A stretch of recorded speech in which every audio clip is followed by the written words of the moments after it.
IHSG tertinggi levelnya, satu kata dari Bapak. Sesuai prediksi. To the moon.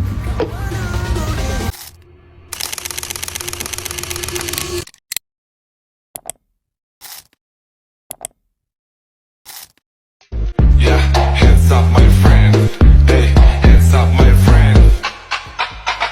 Hey, aku isi lirik ini auto anggu kepala. Ayo mari join sini bikin janji di sound ini. Jangan pakai ragu-ragu kalau mau coba dulu. Ayo jangan malu-malu sound ini pasti canggih. Kapkan tunjukkan taring dengan sound yang Assalamualaikum warahmatullahi wabarakatuh. Hai teman-teman semua, yuk kita simak bersama fakta menarik yang terjadi di pasar modal dalam beberapa minggu terakhir. Kita akan menelusuri kisah di balik lonjakan IHSG. Bukan hanya sekedar angka yang naik, tetapi juga alasan kuat kenapa banyak investor mulai menyimbang ke saham lagi. Mari kita mulai dari data. Tepat di awal November 2025, IHSG bergerak di kisaran 8.275 poin. 2 minggu kemudian melonjak ke sekitar 8.391 poin. Menyusul pada pertengahan November, level 8.400 lebih sedikit tercapai. Namun, klimaksnya terjadi pada akhir November. IHSG memecahkan rekor dan menembus sekitar 8.570 poin. Lalu terus naik ke 8.600 lebih dan memasuki awal Desember berada di kisaran 8.611 poin. Lonjakan ini bukan hanya sekadar influktuasi harian.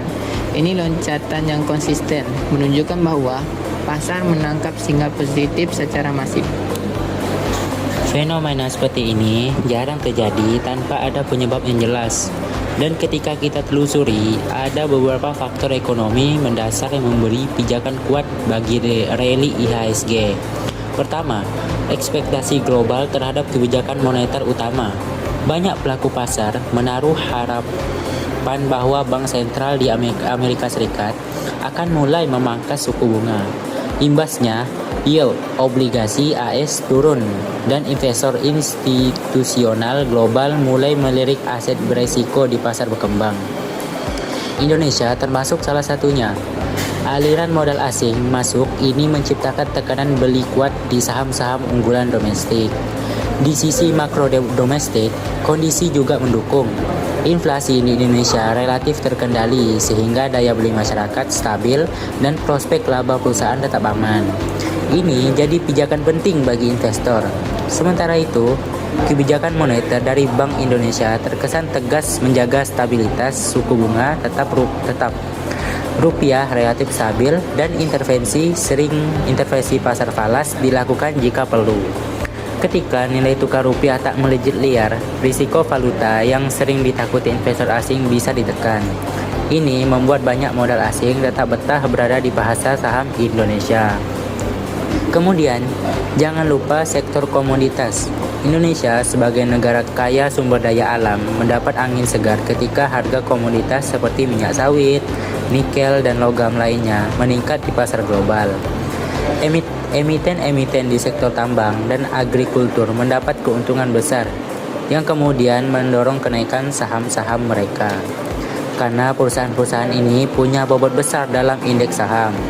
Ketika mereka naik, efeknya terasa dalam level IHSG secara keseluruhan. Selain itu, surplus perdagangan yang tercatat baru-baru ini menunjukkan bahwa ekspor kita masih kuat.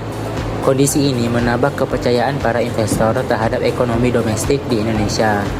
Kombinasi antara stabilitas domestik, prospek global, dan kinerja komoditas seperti ini menciptakan ekosistem yang mendukung pasar saham. Tapi tunggu dulu, bukan cuma data ekonomi dan komoditas yang bekerja, ada juga faktor non-ekonomi yang kadang lebih subtel, tapi dampaknya nyata. Misalnya, proses rebalancing portfolio global melalui indeks seperti MSCI, Emerging Markets Index. Ketika mereka memutuskan untuk memperbarui komposisi saham global, beberapa saham unggulan di Indonesia memperoleh bobot lebih besar. Ini membuat investor institusi besar membeli saham dalam jumlah besar secara tepat. Ketika likuiditas besar itu masuk ke pasar, IHSG pun melesat. Lalu ada stabilitas politik dan suasana domestik secara umum yang relatif tenang. Setelah pemilihan kepala daerah, situasi politik tak diwarnai gejolak besar. Ini memberi rasa aman bagi investor. Pasar modal sangat sensitif terhadap persepsi risiko, dan ketika risiko paling rendah, investor pun merasa nyaman menyuntik modal mereka. Jangan lupa juga psikologi pasar.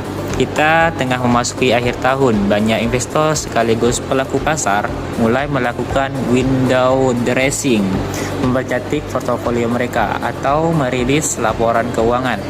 Ditambah lagi dengan fenomena global seperti indeks saham naik di Amerika dan Asia, menciptakan semacam rares and rally.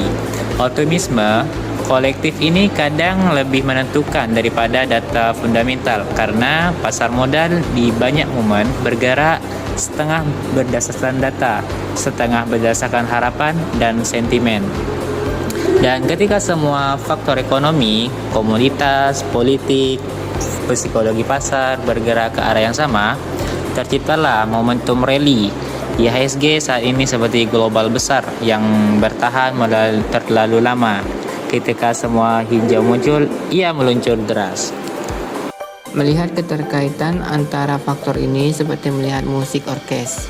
Instrumen global memainkan nada suku bunga rendah, instrumen domestik memainkan stabilitas inflasi dan rupiah, instrumen komoditas memainkan lonjakan harga sumber daya, instrumen politik memainkan tenangnya suasana nasional.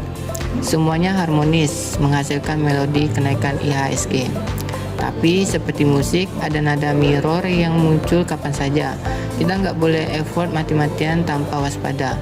Resiko ke depan tetap ada. Misalnya, kalau tiba-tiba kebijakan suku bunga global berubah, jika Bank Sentral AS memutuskan untuk menahan atau bahkan menaikkan suku bunga, arus modal asing bisa melambat atau balik arah. Kalau harga komoditas global anjlok, misalnya nikel jatuh akibatnya oversupply atau minyak sawit turun karena permintaan melemah, emiten komoditas bisa terpukul. Belum lagi efek geopolitik global, konflik atau sertifikat lingkungan bisa mengejutkan pasar. Ditambah perubahan nilai tukar rupiah secara tiba-tiba bisa menakutkan investor asing. Dan saat IHSG sudah meninggi, kemungkinan profit taking besar sangat mungkin terjadi, alias banyak investor jual untuk ambil untung. Jadi, meskipun sekarang keadaan terlihat sangat mendukung, kita tidak boleh terlena. Pasar modal itu seperti kertas, bisa meleset cepat ke atas, tapi juga bisa sobek ke bawah kalau terkoyak oleh satu atau dua faktor negatif. Oleh karena itu, penting bagi kita sebagai mahasiswa ekonomi dan calon pelaku pasar untuk selalu memantau kebijakan moneter global, harga komoditas, stabilitas rupiah, arus modal asing, dan faktor-faktor eksternal seperti geopolitik. Kesimpulannya, lonjakan IHSG dalam beberapa minggu terakhir bukan semata-mata keberuntungan, melainkan buah dari kombinasi banyak faktor seperti ekspektasi global, kebijakan domestik yang stabil, kinerja komoditas, ruas modal, dan sentimen positif baik dari dalam maupun luar negeri. Nah, ketika semua elemen ini selaras, pasar modal pun menunjukkan performa terbaik. Terima kasih sudah menyimak analisis kami. Semoga presentasi ini membantu kamu memahami dinamika di balik angka IHSG agar kita tidak hanya melihat hasil tetapi juga memahami prosesnya. Wassalamualaikum warahmatullahi wabarakatuh.